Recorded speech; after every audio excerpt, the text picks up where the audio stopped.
4. Campanella.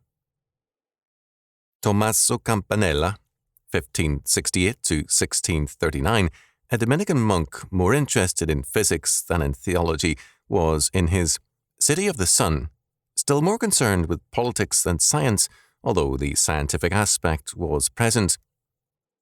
Andrews wrote of the City of the Sun, "It formulated for the first time a complete socialistic system on a scientific foundation, and, in France especially, furnished a model for later ideal communities. In Campanella's ideal order, all things are socialized or communized, including marriage, which is completely governed by the state in terms of scientific breeding. The historic biblical pattern of marriage is condemned as is private property, as leading to self-love. But when we have taken away self-love, there remains only love for the state. Crime is abolished by abolishing traditional marriages and private property.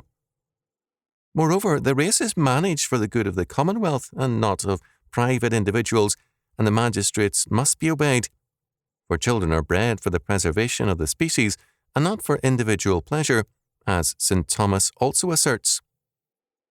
And they thus distribute male and female breeders of the best natures according to philosophical rules.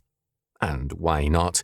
For Campanella said, "The world is a great animal, and we live within it, as worms live within us." Campanella was, curiously, imprisoned by the state and defended by the Church. The King of Spain imprisoned him for 27 years. Pope Urban VIII defended him and later gave him refuge for a time.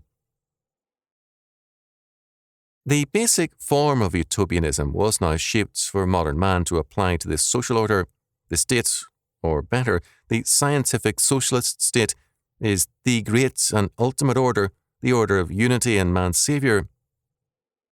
Because the one is now totally immanent, there is no escape from its truth, nor appeal against it. Truth being incarnate and present in the form of the state, man, in any conflict with the state, can only be evil.